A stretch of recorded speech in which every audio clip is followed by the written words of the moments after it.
everybody. Welcome back to our podcast, Bass, Bourbon, and Bucks.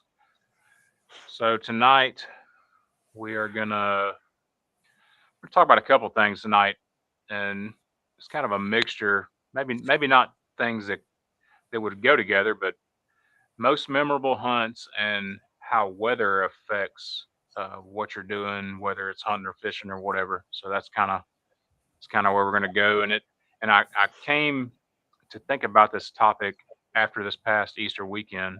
Um, Hope everybody had a good Easter too, by the way.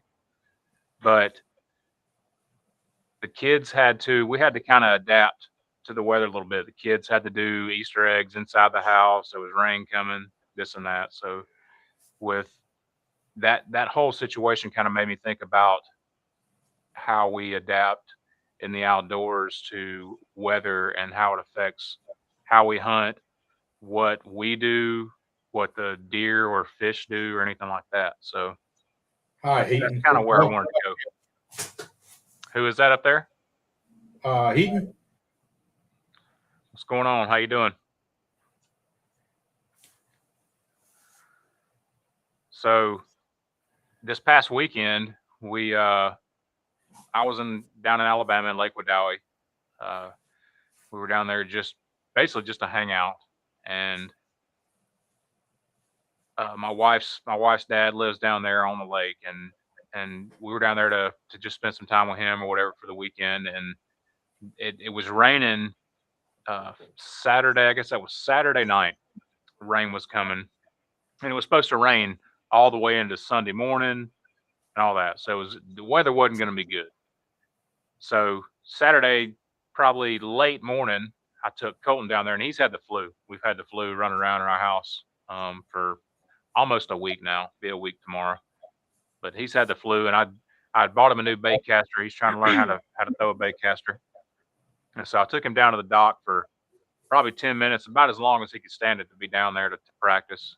And we piddled around, and he threw a few times and went back inside. Well, I stayed down there, and bam, ended up catching two fish. One pretty good one, about a 2 pounder, and one that might have been about a pound. Um, so it wasn't nothing special, but I might have been down there 30 minutes on the dock in 3 foot of water, right? So that night it started raining pretty hard, and the weather was calling for rain the next morning. So we let the kids do the Easter stuff inside. Everybody had a good time. We adapted to what was going on, and everybody still had a good time and everything. So the next morning, we were just going to leave. It was raining. When we got up the next morning, we were going to leave, and as we were packing, I decided to go back down to the dock for just a minute and uh, take advantage of the break in the weather. It stopped raining hard and was just kind of drizzling. I mean, it was still drizzling rain, and so I went down there and was going to cast a little bit for a few minutes. And ended up catching a big crappie, about 11 and a half, 12-inch crappie down there on a spinnerbait, and so that was pretty cool. But not to ramble too much, but that's what led me to our topic for tonight is what weather can do for your hunting or for your fishing. So bad weather doesn't necessarily mean that you're going to have a bad hunting trip or a bad fishing trip or whatever. Um, it can definitely work to your advantage. Um, Even if when you're deer hunting, most everybody wants they want cold weather. They want the cold weather. Deer don't move good in hot weather, which is that's true. Um, but if let's say you've had 4, 5, 6 days of just brutally cold weather, and one day your weather changes and it's going to be 60 degrees that day, and you're like, it's going to be hot. I'm not going to hunt. Well, that might not be the case. Those deer are kind of like us in a way. Let's say we've been cold for 4, 5, 6, 7 days in a row, and a little bit of heat comes around. We might want to warm up for a minute and get up and move around and thaw out. So that's those deer are going to do that. When you have sustained cold temperatures, or like when you have sustained hot temperatures, it's hot for a long time, and you get one little cold snap. That cold snap might turn the deer on, um, and and really change things and make it be a lot different than what it would normally be. Worst weather. So we got a comment by Heaton 2013 here. What's the worst weather y'all have had while fishing? That's I've got a story that I was going to tell tonight about the worst time that I've ever had on the water, but I'll since you asked that question, I'll go ahead and I'll get into that. So the worst time that I've ever had on the water, weather wise, was my honeymoon in 2006 in Mexico. We went, my wife and I went to Mexico, went to Cancun on our honeymoon, and we booked a trip. It was cheap. It was like $600 for an 8 hour trip, and I was like, "We're doing that," and she was game for it. She likes to fish a little too. She won't go out of her way to fish, but if the opportunity comes and she's there, she'll fish. So we fished, and we knew some storms were coming. Um, the guy told us, that morning, he's like, there's some storms out there. But we're going to drive through them, and we'll be good to go. And we're going to go catch some fish. So I'm like, all right, I've never been here. Don't even know nothing about this place. And it's us, another couple that's on their honeymoon, and then the crew. You got like 2 or 3 guys that are working the boat, and then you got a guy driving the boat. And we get to driving out, and when we leave out, they hand us a sack lunch. And my wife had never been out there deep sea fishing or anything like that before. So when they handed us our sack lunch with snacks and things like that, and I told her, I was like, don't even eat anything just yet. Just just put the food off to the side. We'll worry about getting out there, eating later or whatever, see how you feel. So we were driving out, and the couple that was on the boat with us, we hadn't even lost sight of land yet, and they started eating. They're eating their snacks, they're eating their sandwiches, and it's 7 o'clock in the morning, 6, 7 o'clock in the morning. And I'm looking at my wife, and I'm like, this is not going to be good, because it was already kind of choppy out there. You could tell it was going to get stormy and all that. So probably 10 minutes after they ate their food, he's throwing up. He's getting sick. It's not looking good. And like I said, we haven't even lost sight of land yet. Like we're 30 minutes into the boat ride. We ain't even started fishing. Okay. This guy, he's getting sick. And so I'm kind of trying not to laugh, but I feel him. I feel him though. It can be weird, but we get out there and we're driving a little ways, and finally the weather starts to get pretty bad. It's raining. It's really choppy. Um, Nobody on the boat, the captain, none of them, nobody's freaking out. And then all of a sudden it gets really bad. We couldn't even see. You really couldn't even see the water anymore. That's how much rain was coming down. And the boat, I would say there was probably, I don't know, 8 to 10 foot swells, easy, easy 8 to 10 foot swells plus the hard rain. And this is something I had never even close to experienced before. I've been in some storms, but this was pretty bad. We actually thought that was going to be it. But it's funny because the guys working the boat never missed a beat. They were rigging leaders. Uh, they were kicking buckets over to the guy, handing hoses to the guy that was throwing up. It was like they did it every day, just like that in that weather. They were standing out there. I was freaking out, and they were just standing out there rigging up. They were ready to fish. You know what I mean? Apparently, they could see something on the radar that I couldn't see that was making them feel a little bit better. But I wasn't feeling good at all. So I had to I ended up having to go to the bathroom, and I went down to go to the bathroom. I was down there for 30 seconds, 45 seconds, not even a minute. And when I came back up from the perfect storm, when I came back up from the bathroom, the sun was out, it was blue skies, and they had my wife strapped in a chair with a rod doubled over, dragging mahi in the boat. And it was, when I tell you that we hit a school of mahi and we caught every single one of them, we caught every single one of them in that school. And it was the craziest fishing trip I've ever been on. I mean, it was definitely weather wise, like we thought that was the end for us, but it stopped in an instant, in a 45-second window. It changed like that and ended up being one of the most memorable fishing trips that I've ever had to this day. And we caught more than just the mahi. We caught all kind of fish. Once the weather stopped like that and we got through it, I mean, it was fish. I was so sore for 2 or 3 days after that. And it was super cool. What Super cool. about you? What about your buddy that was blowing chunks? Did he get okay? His wife got up. She got sick too.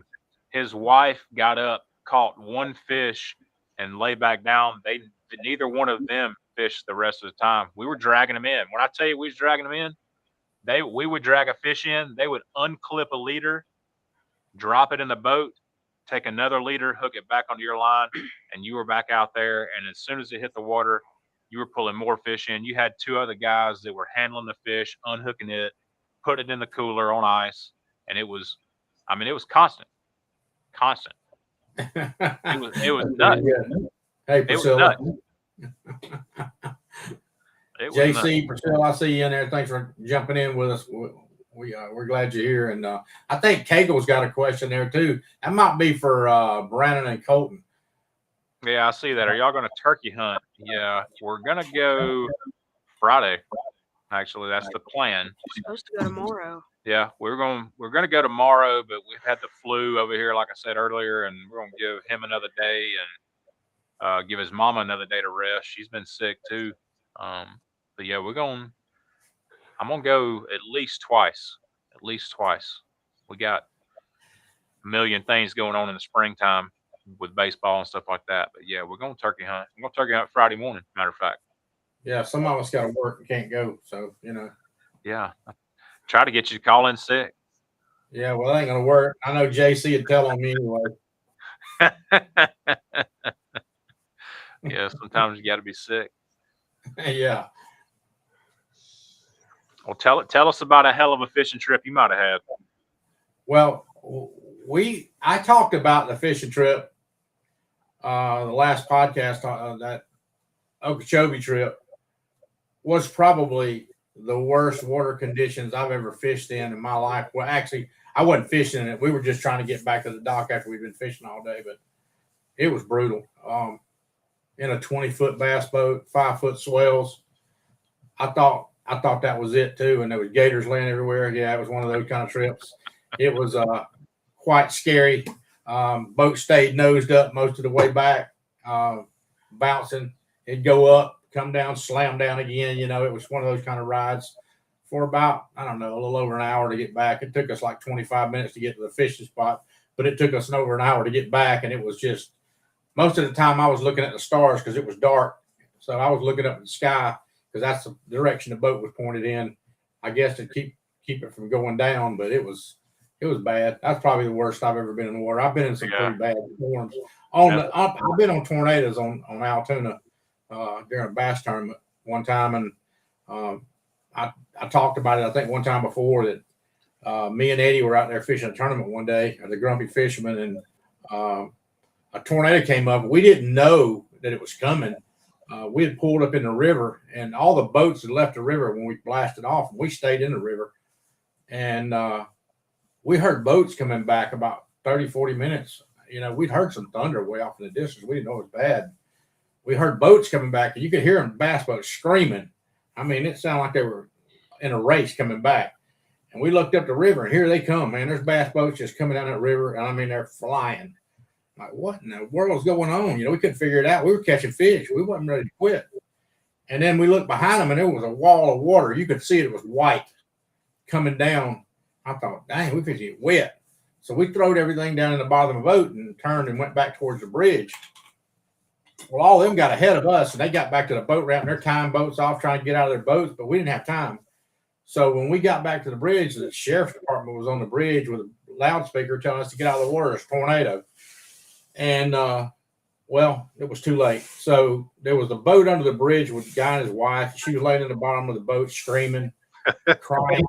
And, the wind blew us out from under the bridge, and Eddie tried to grab a rope and hold on to it, but the wind was too strong and it blew us out from under the bridge. I turned the boat back around and nosed back towards the bridge, just hit the throttle and run back up under it. He finally got a hold of the rope and got us stopped. And we got under the bridge, but it was raining and sleet. I mean, the hailing so bad that it was coming under the bridge, and the belch pump was on in the boat, and we were bailing water because it couldn't get it out fast enough. And it lasted maybe 4 or 5 minutes like that, and then it just stopped. And you could smell all the pine around there where that hail had just ripped the limbs off those pine trees. You could smell that pine rosin fresh in the air. And we had a few fish in the live well, and we just made a decision that we were done. So we threw them back in the water, put the boat on the trailer, and went to the house. That was a bad scene too. But I've been in some pretty nasty weather. But man, you just don't never know what you're gonna get out there. I mean, no, I'll tell you another one. I'll tell you another one that sticks out in my mind. We weren't even in a boat, and I don't know if I've talked about this before. I may have talked about this before. We was fishing at a pond in Powder Springs, me, you, and Eddie, and we were over there fishing with minnows, and a storm come up, and it come up so quick. We just left the rods in the water, and we left the rods in the water, and we sat in the truck and watched the rods while it stormed. And if they got a bite, one of y'all, I don't think I ever got out, but one of y'all would go out, get out of the truck, and go get, and we was catching fish. I mean, we was dragging fish, and it was pouring down rain and lightning. I mean, it was lightning like crazy over at Richard Howard's Lake. Yeah, we were fishing with live minnows. Yeah, live minnows, and we just had rods laying up there on the bank, and it was pouring down rain. Probably, I think it might have been even hailing. I know it was lightning, and we was dragging fish in. Like, y'all go catch a fish, come back to the truck. We'd sit there for a minute. We get a bite on the rod. Y'all get out and go. It was funny. What's Priscilla saying there? Said we bow fishing. It got wild fast. It can get wild fast. I can tell you right now. It don't take but a minute for it to get nasty. No, it don't, especially on the water, because it's, I don't know, it's weird. I don't know what it is about storms and fishing, but man, the fish bite good when it's storming. I don't know. Yeah. It's wild. You don't want to let it go, but I tell you, I do not like lightning. And I mean, I don't mind some wind and rain, but it starts popping lightning. It's time to get off the water. Yeah, a lot of times when you're fishing too, something I noticed, probably this was kind of I guess maybe my opinion on what was going on, but a couple of years ago I was crappie fishing at Wedowee, and we were working up and down a creek, and where we were working up and down at, it was another little cove, actually a cove that we hang out and swim out in the summertime, because it's super quiet up in there. It kind of jets off to the right up in there, but right there where that cove forked off, we kept going past the spot, and we were slamming crappie like 3-4 rods at a time as we were trolling through there. And the wind was blowing a little bit that day. It wasn't bad, but it was blowing, and maybe a little more than you would want it to blow while you're trolling or even fishing in general. And what I think it was doing was pushing bait fish. It was pushing bait fish in an area to where they were kind of stuck between what the wind was doing and what the current of the creek was doing, and it was holding them in this one area. And so when we were going past this one, I'm talking about a 25-30 yard radius of an area, okay, not a very big area at all, and we were slamming fish and wasn't catching nothing until we would turn around, come right back through. We'd slam fish 3-4 rods at a time. It wouldn't be nothing, and then we'd have to go back through. So when you have some wind, well, when you're fishing, don't let weather in general deter you from going out and trying to fish or hunt or whatever, because sometimes that stuff can work to your advantage. I mean, I think that did that day in that certain little spot. We kind of got lucky. It was a spot that we knew where crappie generally hold at. But, Right. we didn't know that in this one small area that we were going to be slamming fish like that. And really, we had fished all day, and that was the last place we went, and we caught the most fish right there in a, I don't know, hour and a half period. Then we probably caught all day. So it was, and I think the wind, the way the wind did, and what the current was doing, it held everything right there at one spot, and it What gave us happens an is, advantage. yeah, with that fishing, and I love it when the wind's blowing. I don't like calm water when you're fishing. I like a little bit of wind because what happens is you get on the windy side of the bank where the wind's hitting the bank, and that's where the fish are at. And the reason it is because the bait fish, those bait fish shad, they feed on plankton, and all that plankton and stuff that's in the water, the wind pushes that to wherever the windy bank's at, or whichever the way the wind's blowing, that's where it's going. So the bait fish go in there to get it, and when the bait fish go in to get it, the game fish go right in behind them and start feeding on them. It's a vicious cycle, but that's what they do. And I love it when it's wind blowing. I don't like 25, 30 mile an hour winds. It's Yeah, tough. I mean, you still catch fish in it. Don't let that deter you either. I mean, if you can yeah, stand it, you can catch them. yeah, So, yeah. There's a lot of people that some that I've seen firsthand, people that I've took hunting. We've woke up deer hunting on crappy mornings, and I go to wake them up, and they're like, "Nah, I think I'm gonna kind of hang in here." And I'm like, I don't know, dude. When the weather gets bad, the from what I've seen, the deer hunting can get really good. Um, like we were talking about earlier, like super cold days where you got days that it's been cold. Obviously, and the deer have to get up and move and try to feed and stay warm and stuff like that. That's good. But we hunted. This was two years ago.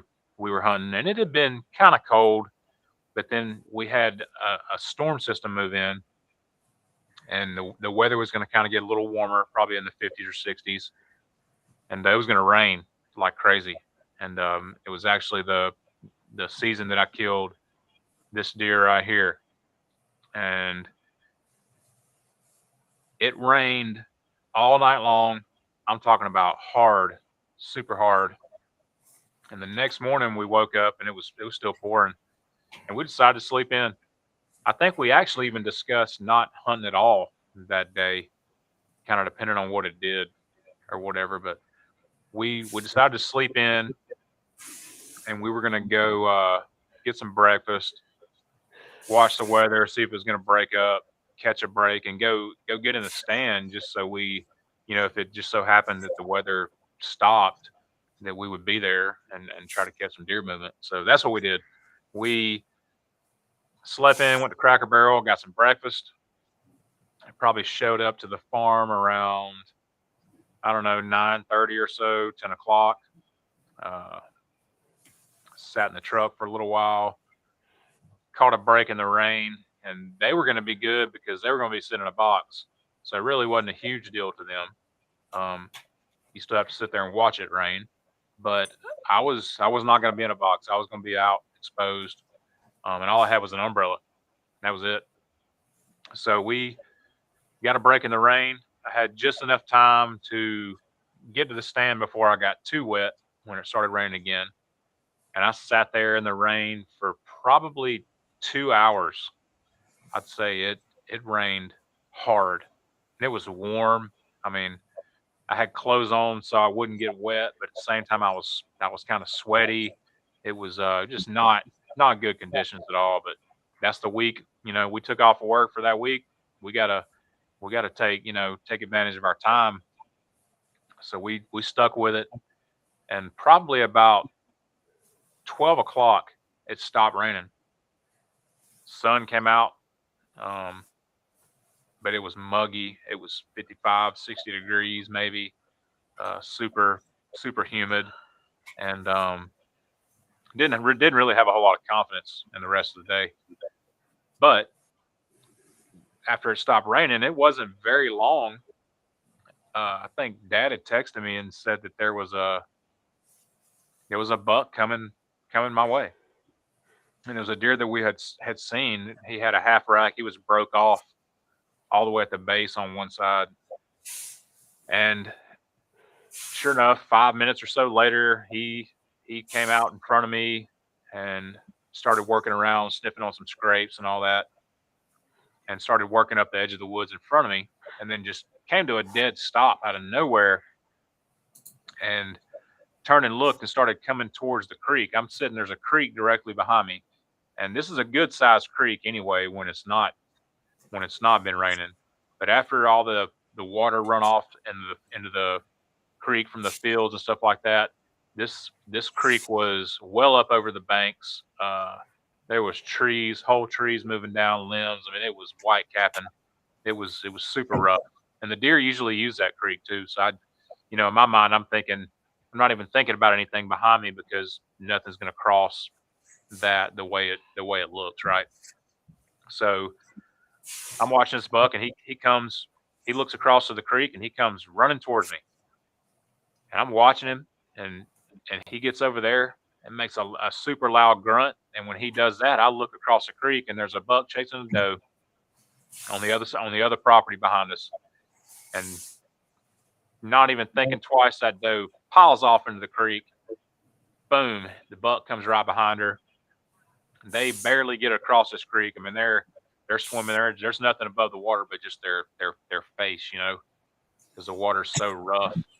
And they get across the creek, and the buck that I saw, the half rack buck, takes that doe. He gets with her. She comes across first, and he chases her on off. And then this buck right here, he comes across and just happens to stop out there in the field, and I was able to get a shot and take him. But never never would I have thought really that day, even though that I've hunted long enough to know that right after a rain, okay, deer move, whatever, fish bite, generally stuff like that. But that particular day, I didn't really have a lot of confidence in what was gonna happen. But just that just goes to show, no matter how crappy the day is, sometimes really bad weather can can make a memorable hunt. Like to me, that was one of my most memorable hunts because I would never would have thought those deer would have swum across that creek. This is a real when I say creek, it's a small river, especially when it had been raining like that for a couple of nights, and all that water got in there super quick. It was bad, but don't let bad weather deter you from hunting or fishing or whatever. If you can stand it and it's safe, you can get out there and do it because you never really know what's going to happen for sure. Yep, so she killed her first deer in the rain in Kentucky. Yeah, matter of fact, she'll be able to speak for us when we say that. When I told her before, the worse the weather gets up there, the better the hunting. I mean, the crappier the weather, the better the hunting. I mean, it's weird. I don't know what it is. Ice, sleet, snow, rain, wind. I don't care if the wind blows 30, 40 miles an hour up there. I'm going out there deer hunting because they're going to move. Now you know the most memorable hunt I had. You remember what he was doing, right? Yeah, it was ice. It was freezing that day, and the the snow and the sleet and the freezing rain, it did it all day long. And this was a hunt. I probably never forget it. It was probably some of the worst, nastiest weather I've ever hunted in up there in Kentucky.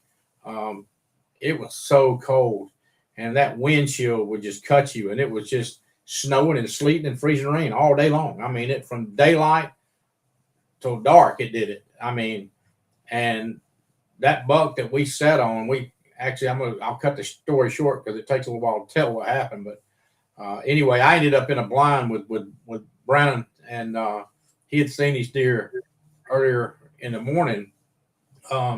He actually saw two big bucks, and they were both shooters. And the one that I killed wasn't the biggest one, but it was a big deer. It didn't come back out, but he had watched those deer go in the head of woods next to the field, off of a wheat field, and bed down over there. He knew they were in there bedded down because there was a hot doe with them, and he knew that she wasn't gonna. They weren't gonna leave her.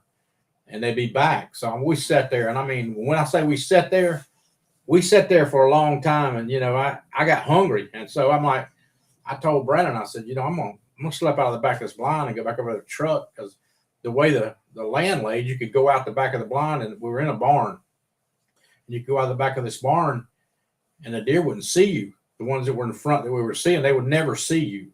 So I slipped out of there and got back to the truck, got us a sandwich, and I brought him a sandwich back too, and we ate, and we sat in there for another 2 or 3 hours, and I didn't think anything was going to happen, and like I said, it was sleeting, freezing rain. It was so cold, and a little small 8-pointer came out with a doe, a little hot doe come out, and he was kind of pushing her around, nosing around, but he wasn't really super interested because I think he was afraid. I didn't know really why he was acting like he was, but he was over there feeding.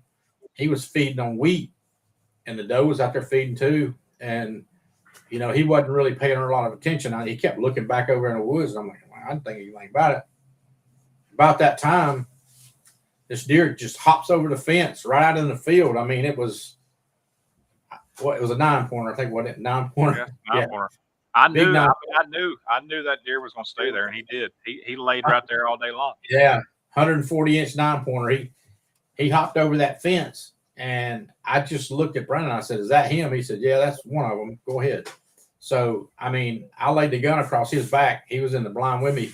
I had to get something solid, and I just kind of laid the gun over his shoulder, of all places, and kind of try to get a solid rest. And yeah, I'm like, it was a long shot. We ranged it with a rangefinder. It was 210 yards, and I dropped a hammer on him, and he hit the ground like he hit him in the head with a sledgehammer.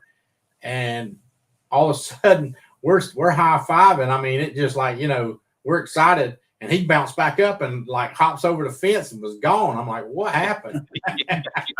He just like got up. Yeah. And I mean, got up quick. And I'm like, God, man, what happened? I mean, he was dead. He was laying on his back. He's dead. But he got up and jumped over that fence. So we just sat there for another, I don't know, it must have been another 30 minutes or so. And I thought, God, man, he got to be done. We got on we had a golf cart, didn't we? We had a golf cart. Yeah, we had the golf cart then. We got on the golf cart and rode the golf cart over there. And right where he was standing at, I mean, it looked like there'd been a murder over there. And I thought he didn't go far. So we started tracking him, and he hopped over that fence. We crawled over that barbed wire fence, and he made it 20 yards and piled up. And I mean, it was a perfect heart shot. How he got up off the ground, I have no idea how he got up, but yeah, he did. We got to him. You're strong, man. It was crazy. We got to him, and he had a quarter of an inch of ice on his antlers. Yeah, I remember when you grabbed his horns to pick his head up, and ice just crumbled off of it. Yeah, and his back had ice all over it too, where he'd been laying out there bedded down. It was just like ice and snow on his back, where he'd been laying down out there for so long. That was probably one of the most memorable hunts I had. Just by the way it went down, there was a long story with it, but yeah, there is a we would really be here all night if I started telling you how it really all happened. But that's definitely one of my most memorable ones too. And I didn't pull the trigger. I mean, I sat there and watched it go down for you. I was tagged out. I had to watch. Probably still to this day, I had to watch the biggest deer I'd seen in the woods at 100 yards, and I couldn't kill him. I didn't have a tag, so I sat there and watched that deer for 25, 30 minutes, mess around in a field with does and run this other buck off a couple times. And then finally the buck you shot actually ran off the bigger deer. This is a 150 plus inch deer. We had pictures of him. He had already been shot one time during bow season. I mean, I know the deer, but that was probably as far as being memorable, that was memorable because I had to sit there and just watch this deer. I couldn't shoot him legally.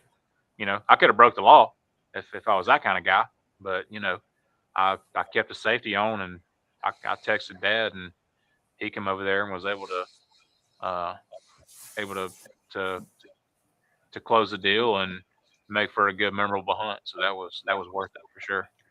Yeah, like 6 or 7 hours after you call me or Yeah, text me. It was yeah, probably 7 hours later when I killed the deer. It was yeah. crazy. It was that was an all day affair out there. We hung with it. Yeah, So that was a good one. I think 03 shot. Tell us about one of his most memorable hunts. Tell us how that went down. Which yeah, one let's was it? hear it. In Kentucky with the big 18 pointer. Oh, it had rained for 3 or 4 days up there hard. We got up there it was a pay hunt we went on, and nobody didn't want to go out because it's so much rain. So we decided we just go anyhow, and it was getting on late in the morning because the guy did come get me and take me over there until about 12 o'clock, and I was mad, and we got over to. I was carrying my tree stand with me, and yeah, I had to put it on the tree over there somewhere. He showed me, he said, "Come down here. There's a good tree right down here. You put it on." So we went down there. And he started putting. He's heavy, but he started putting it on the tree. I said, "Oh, you're gonna have to wait a minute. I got a pain done hit me." He said, "No kidding." I said, "No, I ain't kidding you. I got to go." He said, "Well, don't go here. Go right down on that old logging road down there." So I went off down there, done what I had to do, and come on back up there.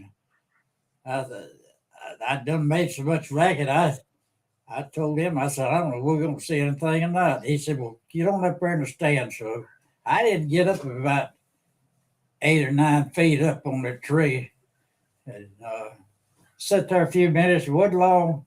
So like I said, it rained for 3 days up there, and everything was wet. And I looked up, and here come a big buck up the hill, and I didn't know how big he was at the time. I just and I had just started shooting with a scope, and I wasn't really used to it that much. But that thing come up and turned a little bit, and I thought, "Gosh, that's a good one here." Because we had to shoot a certain size deer up there. It was illegal as far as the rules, and I didn't know where it was legal or not. I just throwed up there with that scope and put the crosshairs on and put it there. Well, he dropped right there in his tracks.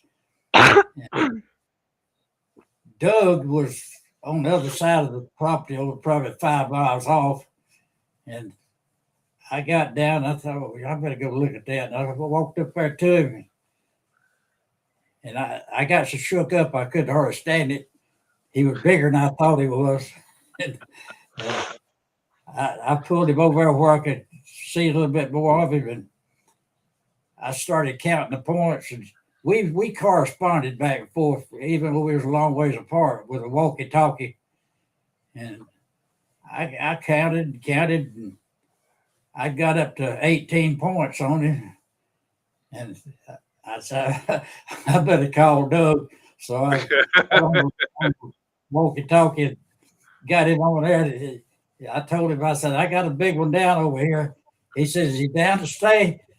I said, "I don't know." He said, "Well, shoot him again."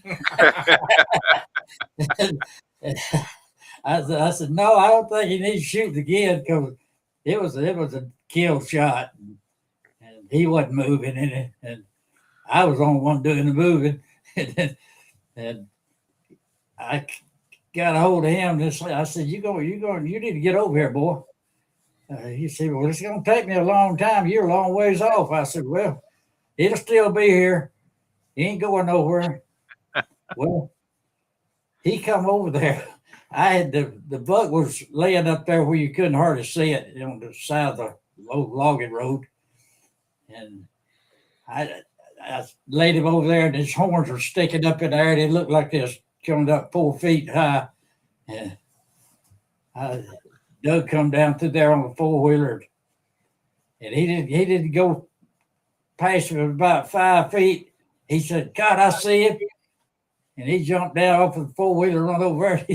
He started counting points, and he says, that's a buck of a lifetime right there." And I didn't really realize how big he was till we got out of there. And the guide come down there and he said, we need to get out here with this thing. He said, we don't want nobody to see it. And he covered it up in the back of his truck, and the horns were sticking up way up over the bed. And we got back to camp over there, or the lodge where we were staying. And there were some hunters there that they wasn't hunters. They was kind of up north somewhere. And they come out there. They came deer hunting, but they wasn't hunters. That's right. Yeah. Yeah. And they come out there and looked at it, and they just didn't look much, and just went back around. Well, I decided I was going to have some fun out of it because they didn't know what they was doing anyhow. And I walked over there to the truck, and I looked down there at that deer. I said, I threw my hat on the ground. I said, I'm so mad I can't hardly stand it. And they looked at me like I was crazy. And I said, Doug, come on, let's go back to Georgia where I can kill a big deer. There ain't nothing down here. And it scared that guy that owned the place. Scared him so bad. He said, I'll give you money back. He said, if you ain't satisfied, I'll give you your money back. I said, no, I don't go back where I can kill something. And, that was funny. Went on about our business, unloaded it, and took it down and hung it up. And I thought, I will never kill another big deer that big. And it's huge. I got it on the wall. And, he was big. He was biggest deer I ever seen on come up out of there. But you got to have a little fun with stuff like that too. Yeah, yeah. We definitely have some fun and cut up. That's the deer. That's the deer that changed our whole outlook on deer hunting. When y'all came back, I didn't go that year with y'all. Y'all went on a paid hunt that year, and I didn't go. And y'all came back. I remember you called me and you said you need to come over here. And I ended up coming. I drove over there. And when y'all got back, and that there was another guy with y'all that hunted, and he had killed a good deer. And we were standing in the back of one of y'all's trucks. I don't know if it was his truck, your truck, whose truck it was, but the rack of the deer that he killed was laying back there. And I was like, good grief. I was like, I ain't never seen no deer like that, And I remember you laughing. And I didn't even know anything about Papa killing a deer at this point. I don't even think you told me. You just told me to come over there. And you said, you ain't seen shit. That's what you said. You said, you ain't seen shit. Come here and look at this. And I turned around and y'all had it laying on the front of the four-wheeler, is where the rack was laying in a trash bag. And y'all unwrapped it out of a trash bag. And I was floored. I was like, golly. And from then on, we changed the way we deer hunted. I mean, that was it. We went on another paid hunt or two after that. And a couple of years after that, we had our own property up there, and we got out of Georgia and started doing something different. But that's definitely that particular deer, that hunt that y'all went on, I believe definitely changed how we hunt. And it definitely did. It changed the way I saw deer hunting, because that deer, I mean, it was 24 inches wide. Yeah, it's giant. Just a giant deer. I mean, it still weighed about 350 pounds. It was a huge deer, man. The deer was huge, and I mean, it dwarfs some of the big deer he's got hanging on the wall in there now. That's come out of Kentucky. It still dwarfs them in size. I mean, it's big. It's a big deer. I mean, there ain't nothing else you can say. It's just a big deer. Yeah, and it blew my mind. But that's what changed everything. It definitely. That's when we got serious then. Yeah. I mean, about we're going to hunt at. And I mean, not to knock Georgia. I mean, Georgia I hunted Georgia since I was 7 years old. I mean, we had a lease here for 25, 30 years in Heard County. And, we killed some decent deer for Georgia, but what you have to do is your expectations change when you get where big deer are at. And, you always hear people say, if you want to kill big deer, you got to be where big deer live. And I saw that's true. I mean, that's just the truth. I mean, Yeah. There's some big deer in Georgia. I'm not going to say there's not, but when you're sitting in a stand and you're letting 125, 130-inch deer walk by like spikes, that's a whole different ball game. That's not going to happen here. Yeah. You're just not going to do it here in Georgia, and Yeah. that's what changed us. And it was hard. It was hard. I mean, it was hard on me to do it. I had to just force myself not to even pick my rifle up because I knew that that's just too small. Yeah. And Once you get to that point, though, it's not all that hard. no, It's tough till you get used to it. Once you get used to it, it's just no problem. Let them 120, 130 inch. And you kind of get yourself too in a different mindset. And I think it takes years. It could take people years. I mean, to kind of get yourself in a mindset that you're just out there. You're not. A lot of people get caught up. We've talked about this before. Kind of get caught up on the biggest deer in the woods and going years and years and years without taking a deer because they're trying to get to a certain point, or whatever. But you get yourself in a mindset that you're out there deer hunting, and if you feel like letting these deer walk, then that's what you're doing, and you're cool with that. If you don't feel like letting a deer walk and you want to pull the trigger, then that's what you do. You pull that's the right. trigger and you have a good time and you high five everybody and you move about your business. I mean, that's just what That's right. when you get into that mindset, that's what you're going to do. Even with fishing, people fish tournaments and things like that, and it's a competition. So that's a little bit different. But when you're just out there fishing, you know, that's what you're doing. You're just out there fishing. You're Yeah, messing you're fishing. around. You're fishing. It's for fun. If you're probably going to catch a couple of fish. Okay, you may not kill them, but you're probably going to catch a couple of fish. But you're out there and you're probably going to talk about some things you've never talked about. You're probably going to see something, hear something, do something that's maybe never been done, and once you get yourself into that mindset of, when you're in the outdoors, that all this is not a competition, and all that kind of stuff like that, then you're going to be a much happier person hunting, fishing, whatever you're doing. There's no doubt. Right. That's true. I mean, we I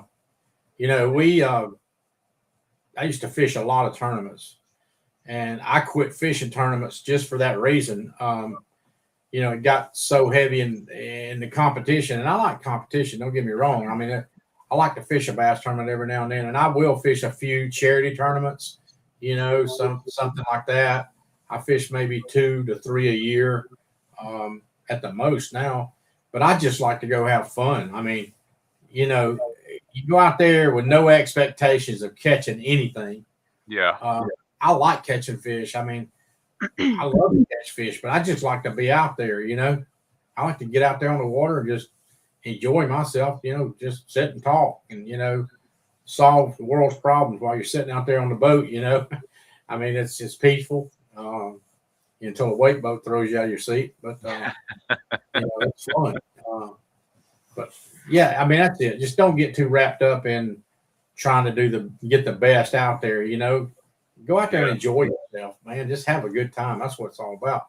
And it took me a long time to learn that lesson. But once I got there, I feel a lot better now when I'm hunting and fishing because I'm out there for the right reasons to enjoy myself. If I want to shoot a 130-inch buck, don't think 1 minute I won't drop the hammer on him. Yeah. I mean, if that's what I want to do that day, that's what's going to happen. Yeah.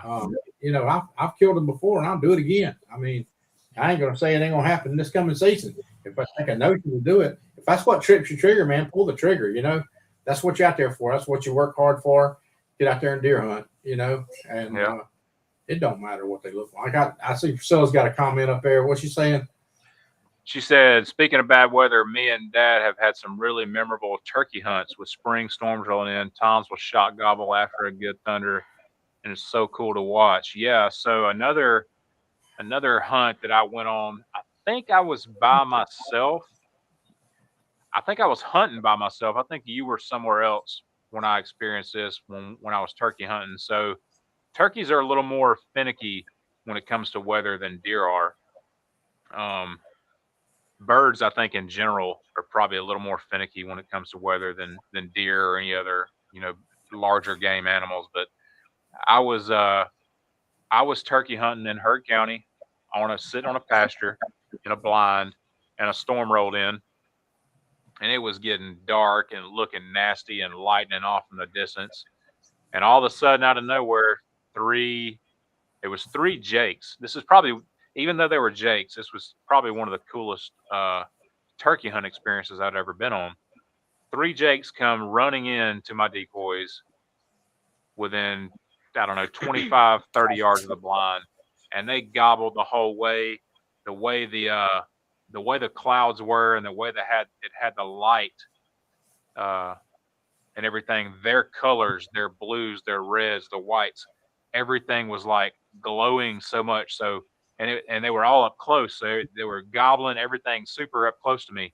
And that's another kind of thing. The weather was fixing to get bad, right?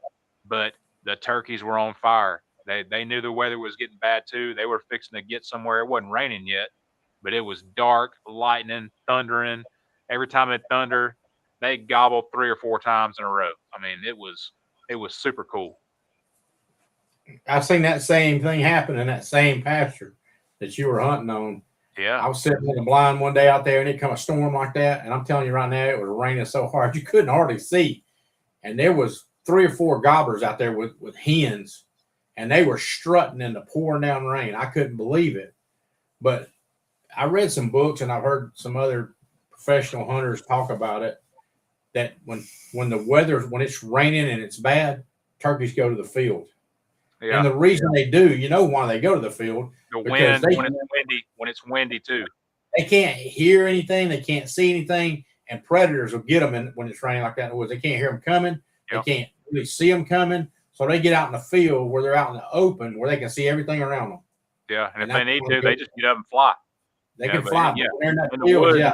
in the woods like that, yeah, you're right. When it's raining or super windy, they can't hear, and they're everything's moving. They're going to get out somewhere in the open where they can, at least they have their eyesight, which is probably Yeah. their biggest asset. At least they Yeah. have their eyesight and they can see what's going on around them.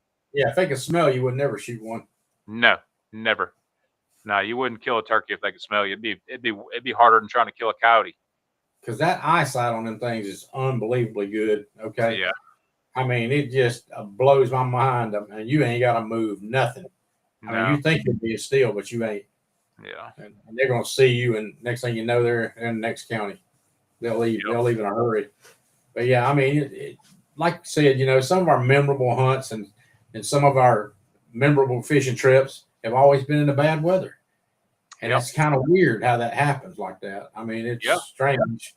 And to hear Priscilla talk about it too. I mean, she's been in some bad weather and had some experiences with some deer and turkey, and it's weird. I mean, don't really understand it, but don't let weather discourage you. Yeah. Don't Yeah. let it discourage you. And that's what Nope. I think some people I think people maybe miss out if they decide to sleep in and not hunt those days or not fish those days when the weather is not ideal. People Oh, miss yeah. out. Yeah, So, definitely. Yeah, you Right. got to get out there and get with it. Yeah. You're not going to score unless you get out there and take advantage of every minute you can get in the outdoors. Yeah. Unless it's really bad on the water and you're freaked out. Don't get out there when it's dangerous. Yeah. Don't go out there and sink your boat. No, don't sink your boat. When the lightning's popping, don't be holding a fishing rod in your hand like a lightning rod. No. Because we've already seen what that does. Of some of those guys that get hit by lightning got a graphite rod in their hand, and the next thing you know, lightning's done popped them. I've been in the boat before where the line was raising up off the water. I mean, there'd be so much electricity in the air. I mean, that line would just be coming up off the water, and you could feel it, and the rod would start humming. And like, oh Lord, that's time to get out of here. Drop the rod, get in the bottom of the boat, and go, because you're fixing to get hit by lightning. Yeah. But yeah, it's don't put yourself in danger, but don't shy away from rain and cold and wind. Get out there with it, man. Yeah. Colton's being awful quiet over there. You got some memorable hunts or Anything over there? I mean, He's been in some inclement weather, I guess you'd call it. We hunted one time. He may Definitely last year with last year. some bad weather. Yeah, last year. Nah, last year wasn't quite as bad, but he was. This is a few years ago. He may not remember it, but we hunted one morning, probably the coldest morning I've ever hunted. Okay, just it was still super still and cold. It was like 7 degrees, and this has been probably 4 years ago, so he probably don't really remember much about it. But I was ready to go, but I wasn't going to tell him I was ready to go.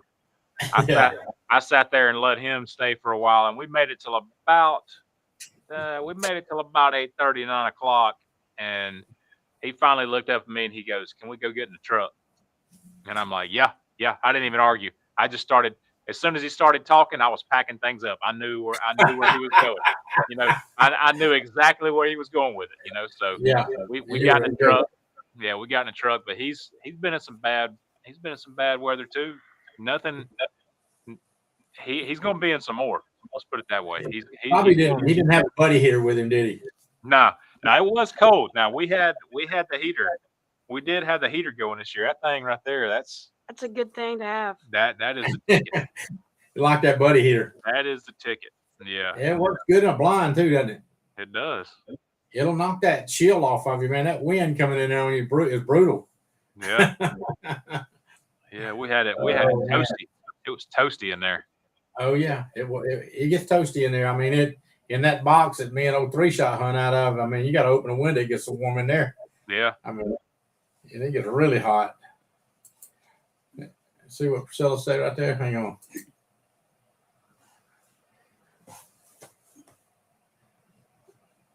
Oh yeah, yeah. We gave Priscilla a couple of propane bottles last year, and once that last one started hissing, that was it. It's time to pack it up. Yeah, Colton was asking me. He's like, "What's that high pitched noise?" I'm like, "That's when the heat's going out." Yeah, that's that dreaded sound you don't want to hear, especially if you ain't got a backup tank. Yeah. You're in trouble. It might be over with once it Yes, starts that's whistling a time to- little bit. That's time to get your hat on, zip up the coat, and get ready to go to the truck. Yeah. It could be bad. That's funny. That is funny. Oh man. No. Well, All looks right. like it's about to get there. Yeah. What's that? What did she say? Hang on. She got us some replacement bottles.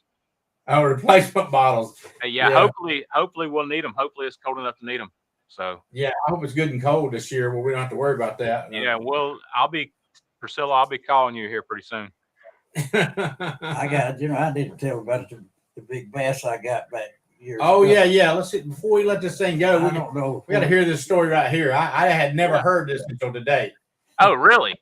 Yeah. Way back when I was just a young boy, I might have been 12, 13.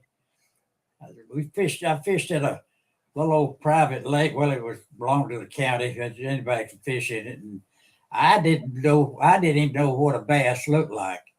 I'd caught some perch out of there, but I never got the bass out of there. Didn't know what one looked like. And I went down there one day. Somebody left a wooden boat down there, and I said, I'm gonna ride around a little bit in that boat. Wasn't nobody down there. I got in that boat. It's just a rowboat. I started around the side of a cove full of cattails and all that stuff out there. It was a good place to fish if you knew what you was looking for. But I just ride, and that's when I got my biggest bass of my life. I didn't catch it; it caught me, and I was rolling around there, and all of a sudden the water exploded, and this bass jumped out of the water and right into the boat, just went in my lap. And I thought, good gracious alive. And it scared me because I didn't know what a bass was. That's how much I bass fished in.